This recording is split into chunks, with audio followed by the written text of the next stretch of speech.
Você com certeza já viu essa pintura aqui, né? Que é a Escola de Atenas, do Rafael Sanzio.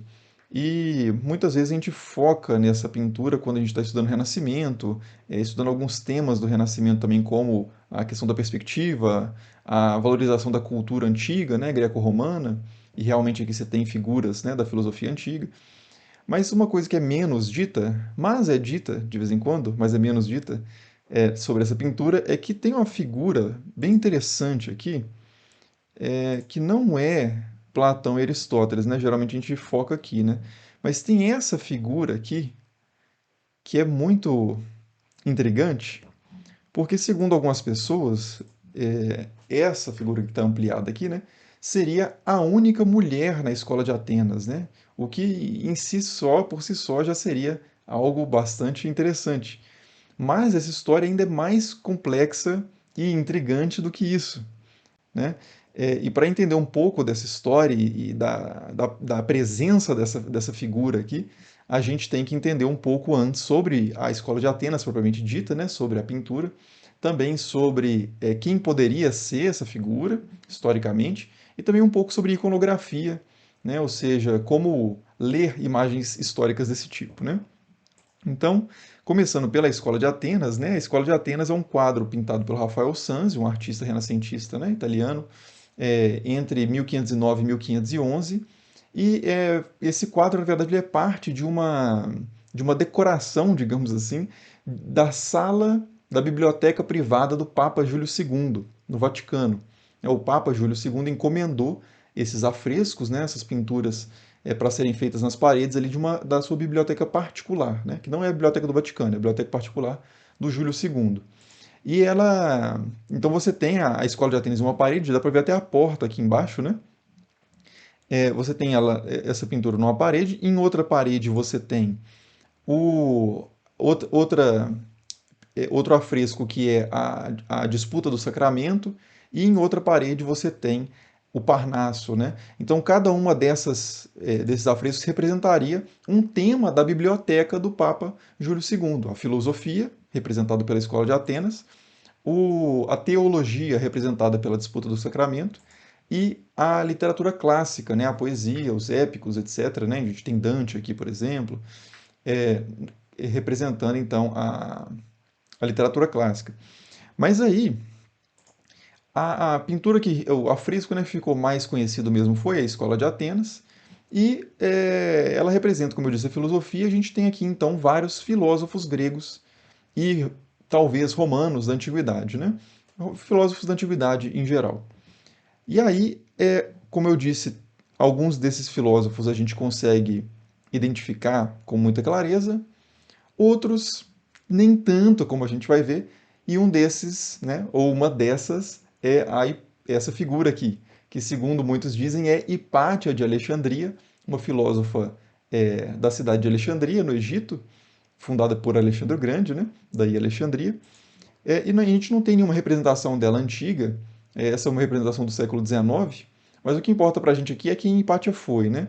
Hipátia foi uma filósofa que viveu entre os séculos 4 e 5, na virada do século 4 para o século 5, no Egito, como eu disse, e ela não deixou tantos testemunhos do seu pensamento por escrito. A gente, na verdade, nada assinado por Hipátia mesmo sobreviveu ao tempo.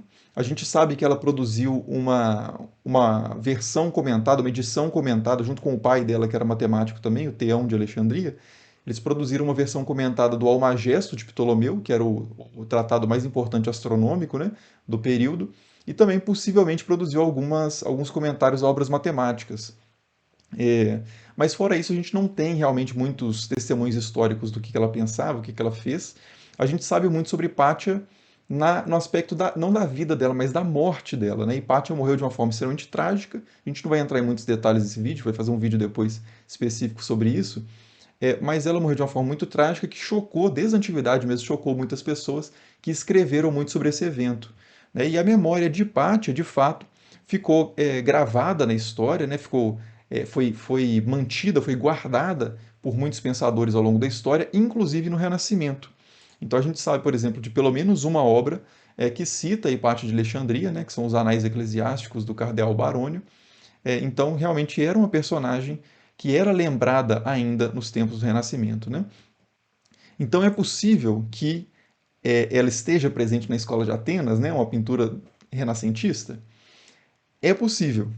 Mas o problema, e aqui a gente começa a complicar um pouco a história, é que o Rafael, ele não deixou nenhuma legenda, não deixou por escrito quem era quem na sua pintura. Então, qualquer tentativa de identificar essas figuras precisa de é um tanto especulativo. A gente tem pistas, né? Algumas figuras dá para identificar a partir de alguns elementos e outras nem tanto, né? Algumas que dá para identificar com muita facilidade são as duas centrais aqui pela própria centralidade delas, né? É, Platão e Aristóteles, mas também porque eram realmente os filósofos canônicos, digamos assim, no período do Renascimento. Mas também a gente na mão deles, né? Ampliando aqui, a gente vê o Timeu nas mãos de Platão, que é uma das obras mais lidas de Platão nesse período, e a Ética, né, nas mãos de Aristóteles, também é uma obra do próprio Aristóteles. Então, o fato dessas figuras estarem segurando esses livros, eu acho que deixa assim absolutamente claro, né, que de fato são os dois, Platão e Aristóteles. Além do fato, né, da simbologia aqui do gesto, né, de Platão apontar para cima, numa referência à transcendência, né, à questão do mundo das ideias, da ideia de que a realidade de fato só se encontra no mundo das ideias e que o nosso mundo, esse mundo acessível pelos sentidos, é uma mera sombra, né, transitória e imperfeita do mundo das ideias, enquanto que Aristóteles aqui tem a mão para baixo, né, indicando a sua convicção e a sua argumentação de que que esse mundo, o mundo acessível pelos sentidos, é real, né, que as ideias de fato só encontram realidade nas suas expressões particulares, enfim, isso que remete a questões filosóficas próprias ao debate entre esses dois filósofos, né? Mas então, e a gente tem outras figuras também que dá para identificar com uma certa segurança. Por exemplo, né, por outro método. Por exemplo, essa figura aqui com uma coroa, né, que está segurando aqui um globo terrestre e está conversando aqui com alguém que segura uma esfera celeste. Então, pelo tema da conversa, mas principalmente pela coroa dessa figura aqui, a gente tem grande convicção de que esse é Ptolomeu. É o astrônomo, inclusive, que a Hipátia produziu uma versão comentada, uma edição comentada da obra dele, né? Isso porque existe uma tradição iconográfica, ou seja, outros artistas que representaram Ptolomeu usaram esses mesmos elementos que aparecem nessa figura. Então, aqui desse lado aqui a gente tem uma uma ilustração de Ptolomeu num manuscrito medieval, e você vê que aqui está escrito Ptolomeu, né? Então, diferente de Rafael, esse artista colocou o nome aqui, a legenda, né, com muita clareza, mas a gente conseguiria identificar de qualquer forma pela presença aqui de instrumentos astronômicos, né, a esfera aqui, e pela coroa, principalmente, né? Essa coroa provavelmente tem a ver com o fato de que existiu o rei Ptolomeu de Alexandria, né, Ptolomeu I Sóter, e outros Ptolomeus também, da dinastia dos Ptolomeus. E talvez o Ptolomeu astrônomo de Alexandria tenha sido confundido ao longo da história com o Ptolomeu rei, né? Daí o fato do astrônomo usar uma coroa, o que é estranho, né? Mas provavelmente vem daí essa coroa que sempre aparece na cabeça de Ptolomeu. Então, por essa tradição iconográfica, a gente consegue identificar algumas outras figuras, né? Bom, então, mas e no caso da nossa personagem aqui, né? É, no caso da nossa personagem aqui, que seria Hipátia de Alexandria. A gente não tem elementos muito distintivos, né? Muito específicos. É simplesmente uma pessoa usando aqui uma espécie de uma toga branca, mas não tem nenhum elemento muito claro que possa remeter essa personagem a algum filósofo específico. Por exemplo, aqui, esse filósofo aqui, essa figura aqui, peraí que eu acho que não está aparecendo o laser, né? Mas essa figura aqui geralmente é identificada com Pitágoras, porque está próxima aqui desse diagrama da escala harmônica, né? Que a gente encontra isso aqui em outras pinturas também. Então, essa figura que seria Hipátia não tem nenhum elemento muito claro, a não ser, talvez, né, o fato de ser mulher. Só que isso não é distintivo o suficiente, porque Hipátia não é a única mulher da história da filosofia e nem era a única filósofa conhecida no período do Renascimento. nem era a mais conhecida. A gente tem pelo menos duas outras filósofas que eram muito mais lembradas, muito mais comentadas nos tempos ali em que Rafael produziu a sua pintura do que Hipátia. Uma delas é Diotima, de Maniteia, né, que aparece no banquete, né, no simpósio, o texto famoso de Platão, que era muito lido também nesse contexto, né? Muito mais do que qualquer obra de Hipátia ou sobre Hipátia. Então, Diotima de Maniteia poderia muito bem ser aquela mulher na escola de Atenas. Ou então Teano de Crotona, que é uma discípula ou talvez mulher de Pitágoras nas lendas da história da filosofia, né? Porque isso aqui não tem muita base histórica, mas de qualquer forma era uma personagem, lendária ou não, que era muito conhecida no período do Renascimento e era uma mulher filósofa muito eminente, né? Pelo menos na memória ali das figuras da Renascença, né? Por causa do próprio pitagorismo tá em alta assim entre alguns autores no período do Renascimento, né? Como Marcelo Fitino e tal. Mas, de qualquer forma, sem esses elementos, então, que tornem essa figura bastante específica, ela poderia ser qualquer mulher da história da filosofia, né? Ou até, e aqui a gente complexifica um pouco mais, ou até mesmo nenhuma mulher da história da filosofia. Essa figura aqui poderia até ser um homem, né? Isso por algumas razões. A primeira delas é que, segundo algumas fontes contemporâneas ali da pintura, né, o Rafael Sanzio, que nós temos aqui um retrato dele, teria inserido na pintura algumas figuras das cortes italianas, próximas a ele ali. Inclusive ele mesmo. Então aqui estaria ele, possivelmente, que realmente parece muito, né? Esse aqui poderia ser o próprio Rafael, e repara que ele olha para fora da pintura, né? Talvez dando uma indicação, talvez, de que ele não pertença àquele lugar, que ele pertença ao momento de quem está vendo a pintura, né? No período em que ela foi inaugurada, digamos assim, né? Então ele pertence ao lado de fora da pintura, mas está lá infiltrado, né? E é o mesmo caso aqui da nossa figura, que também olha misteriosamente aqui para fora da pintura, né? Será que essa também não seria uma figura das cortes italianas infiltrada, né? Alguns historiadores hoje dizem que isso é muito mais plausível, que essa figura seria, na verdade, o Duque de Urbino, que era o duque da região de Rafael, e teria sido infiltrado aqui, meio que para ser homenageado de alguma forma, né? Ou para fazer uma gracinha ali para o duque, fazer um agrado para o duque, né? Da parte de Rafael. Mas aí você pode perguntar, né? Mas essa figura não é uma mulher? Como é que essa mulher pode ser o duque de Urbino, né? Como é que pode ser um homem? Então, será que é uma mulher mesmo?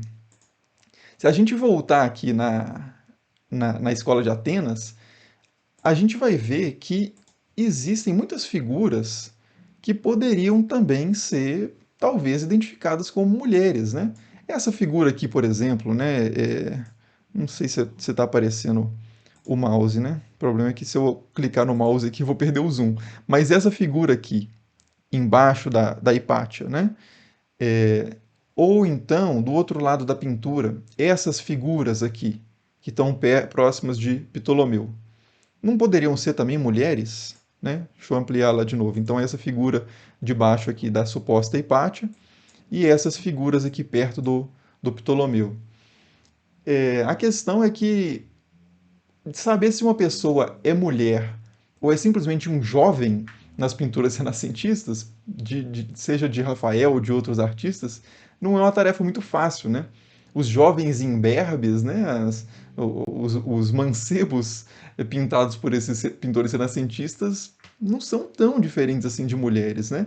Um exemplo clássico disso é o apóstolo João, né? O jovem apóstolo, na Última Ceia de Da Vinci, que até hoje é muito confundido, ou as pessoas dizem que é Maria Madalena, né, que é uma mulher, na verdade não seria um homem. A gente tem exatamente 12 pessoas comendo com Jesus na Última Ceia, né?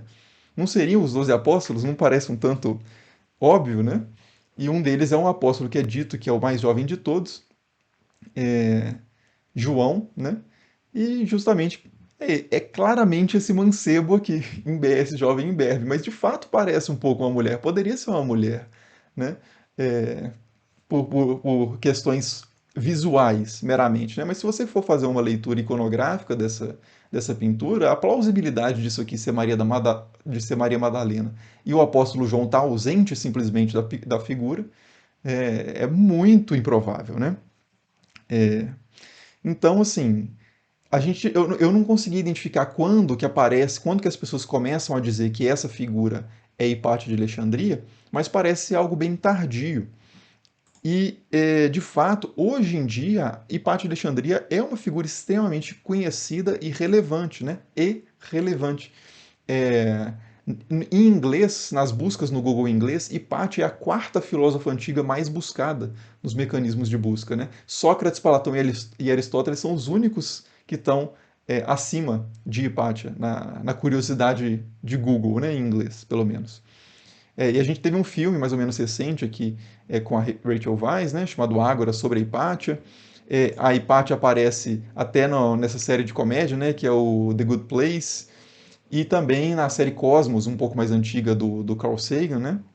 Então é uma figura que é muito relevante hoje e parece ter sido o caso dela ter sido projetada, por ser muito relevante hoje, ter sido projetada ali nas paredes do Vaticano, mas eu, pelo menos, acredito que isso é muito pouco sólido historicamente, né? Mas mesmo assim, né, esse livro aqui, que é um excelente livro sobre Hipátia, escrito pelo Edward Watts, é, que é um livro que diz, inclusive, que é muito mais plausível que essa figura seja o Duque de Urbino, ele usa a capa do livro, traz justamente essa figura da escola de Atenas, né? Como se fosse Hipátia. Então é algo que realmente ficou meio que é, solidificado agora, né? Nos comentários da história da arte, a história dessa obra contemporâneos, mas acredito que tenha muito mais a ver realmente com o nosso apreço por Hipátia de Alexandria do que pelo apreço dos renascentistas por Hipátia, né? Mas enfim, Hipátio, de qualquer forma, seja como for, sendo essa figura Hipátio ou não, Hipátio é uma figura absolutamente fantástica, assim, interessantíssima da história da filosofia, e a gente vai fazer alguns vídeos aqui no canal mais pra frente aí, exatamente sobre Hipátio, uma série de vídeos aí, porque eu tenho lido bastante sobre Hipátio e com certeza rende muita conversa aqui no canal. Mas por enquanto é só, eu só queria trazer essa reflexão sobre a escola de Atenas, né, mesmo. E se você gostou, então clique aí no gostei e tal, comente, deixe aí suas impressões e nos vemos nos próximos vídeos. Valeu, obrigado pela atenção e até mais.